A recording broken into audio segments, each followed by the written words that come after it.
I recognize the gentlewoman from Virginia, Ms. Kiggans, for the purposes of offering an amendment, Kiggans number 1, and without objection, the amendment is considered read. Thank you, Mr. Chair. Today, I'm offering an amendment to ensure that existing moratoriums on offshore drilling leases in the Atlantic coastal waters, particularly off the coast of Virginia, are not impacted by the underlying bill. Now, I want to make it very clear, I recognize the vital importance of shoring up America's domestic energy production and using an all-of-the-above strategy to regain our energy independence. Our national security and our way of life depend on it. That said, if we are being honest, many of the problems America's energy industry faces today stem from burdensome permitting regulations, the outdated NEPA process, and endless litigation over already leased lands and projects currently in progress.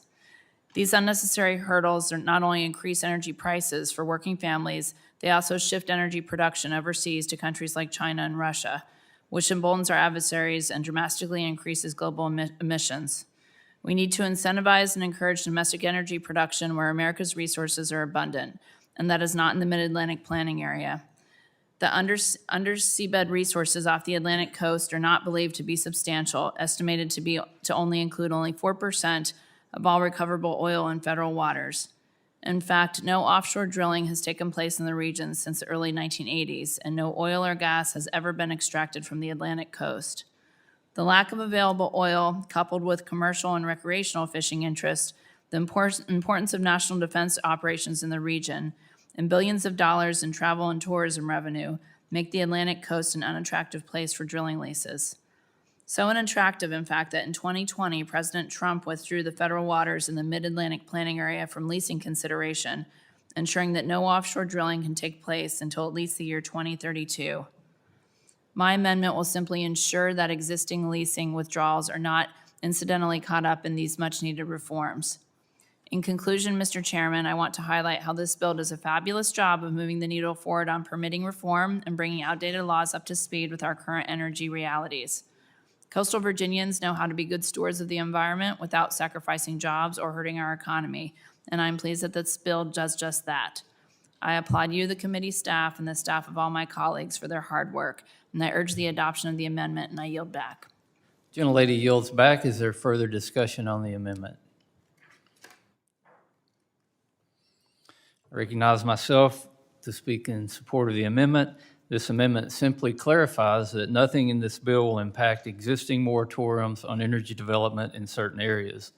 This bill does not lift any existing moratoriums or in any way encroach upon the stipulations of those moratoriums. This amendment simply underscores that point. I also appreciate that this amendment takes a different approach than Representative Huffman's amendment, which would permanently ban offshore development in several planning areas of the Outer Continental Shelf. This amendment reinforces current law. I support it, and I yield back. Is there any further discussion on the amendment? Mr. Grijalva. Mr. Chairman, and the gentlelady's amendment, I have no opposition to it.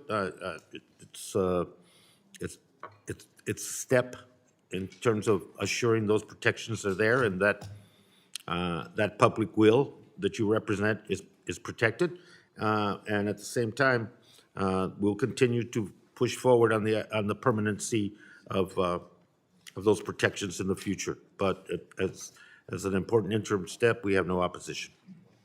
If there's no further discussion, the question is on the amendment offered by Ms. Kiggans. All those in favor signify by saying aye. Aye. All those opposed, no. In the opinion of the chair, the ayes have it, and the amendment is agreed to.